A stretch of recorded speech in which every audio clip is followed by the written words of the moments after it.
Can I vulneralize with you for just a moment? This is Minutespirations. Today's topic, the action list. So last week, one morning early, I'm getting my workout on and I'm kind of exhausted going into it. And this little being inside of me takes out a bow and arrow and lets one fly, hits me right in the back. And this particular thought represented a stressor that I have in my life in the next 30, 60, or 90 days. And it was just enough to take my mind from the exercise at hand and put it on that little stressor. And seeing this, of course, the little being starts letting them fly all over my back. To the point where I was like, oh my gosh, I didn't quit, but I was so worn out thinking about and ruminating about all of those thoughts and stressors that are coming up in my life that my mind was kind of taken away from the exercise at hand. And that morning, drinking coffee, putting on my shirt, I'm bumping up against these arrows and they kind of sting a bit. And I thought, what can I do?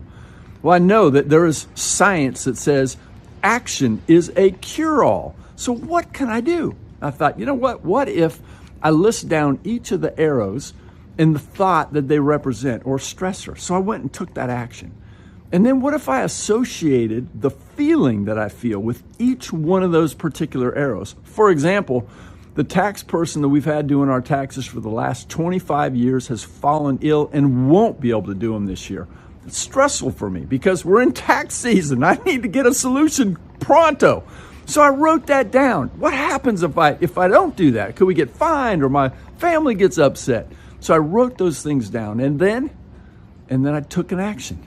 I reached out to my network to find a new tax person. And I did that with each one of those arrow stressors.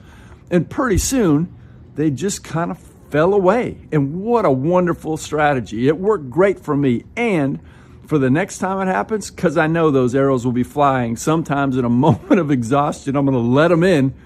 I got a strategy. What's yours? Make today great. Thanks for tuning in. I'll see you next time.